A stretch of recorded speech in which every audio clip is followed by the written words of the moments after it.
Pessoal, vamos então a falar sobre as principais modalidades de interrupção do contrato de trabalho. Tá? Citamos aí na primeira aula a diferença de suspensão e interrupção e agora vamos falar das principais causas de interrupção. Tá? Lá no artigo 473 da CLT tem algumas formas, algumas modalidades de interrupção do contrato de trabalho. Lembra?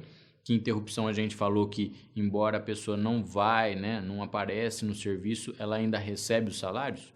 Então, parecia loucura, né? Mas vamos estudar aqui os itens, né, as formas em que a lei dispensa o empregado de comparecer ao serviço, mas mesmo assim o empregador tem a obrigação de remunerá-lo, tá? O primeiro, falecimento do cônjuge, esposo ou esposa, né? Ascendente, pais, avós, bisavós e tal, descendentes, filhos, netos, bisnetos, irmão ou pessoa que esteja na carteira de trabalho declarado como dependente.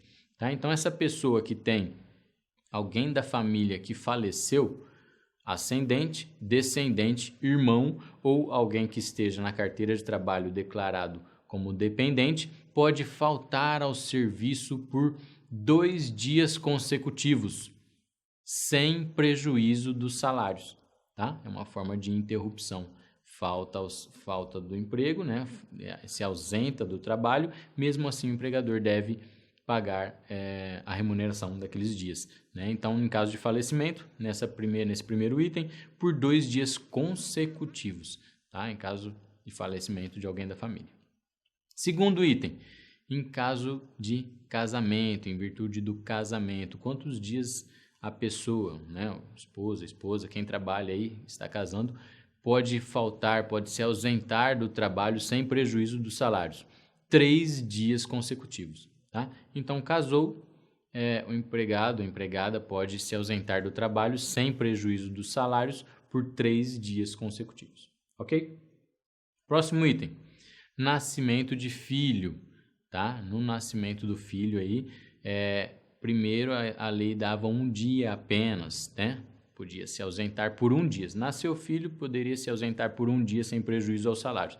Mas aí veio o artigo 10, parágrafo 1º do ADCT, né? Que deu a licença paternidade, né? No caso do pai, deu a licença paternidade e concedeu aí 5 dias consecutivos de ausência ao trabalho sem prejuízo dos salários, né? Então, nasceu o filho, a mãe vai estar de licença, né? Não estamos falando da mãe. Mas o pai, o que acontece, ele pode faltar aí, pode se ausentar, né? Melhor dizendo, pode se ausentar do trabalho por 5 dias consecutivos para correr atrás de documentação, né? Prestar um auxílio aí para a mãe. Tá bom? 5 dias sem prejuízo dos salários. Continuando. Pode faltar também, pode se ausentar do trabalho por 1 dia a cada 12 meses para doação de sangue. Tá? Então, o empregado que tiver nas condições de doar sangue, ele pode se ausentar do trabalho por 1 dia no ano, né, durante o período de 12 meses, sem prejuízo nenhum dos salários. Ele vai lá, doa sangue, não vai trabalhar naquele dia, o empregador é obrigado a pagar aquele dia mesmo assim para ele. Tá bom? Alistamento eleitoral. O empregado pode se ausentar do trabalho por 2 dias consecutivos ou não, tá? Nesse caso tem uma diferencinha aí, 2 dias consecutivos ou não, para alistar-se eleitor, tá? Então, se ele vai lá tirar o título, tem que voltar um outro dia, ele pode se ausentar por 2 dias, pode ser consecutivos ou não, sem que haja prejuízo em seu salário. O empregador deve quitar esses dias. Serviço militar, pelo tempo em que ele estiver lá cumprindo o serviço militar. Não estou dizendo tiro de guerra, afastamento, engajamento no serviço militar, mas aqueles dias de alistamento, né? Por aqueles dias que ele necessitar, ele pode se ausentar sem prejuízo dos salários. Tá? Nos dias que estiver realizando exame vestibular para ensino superior. Tá? Então, se o empregado estiver realizando, normalmente isso acontece aos domingos, né? O vestibular acontece aos domingos, mas tem muita gente que trabalha aos domingos. E se aquele dia for um dia de trabalho, ele pode se ausentar do trabalho para prestar o exame vestibular para curso superior sem prejuízo dos salários. Tá?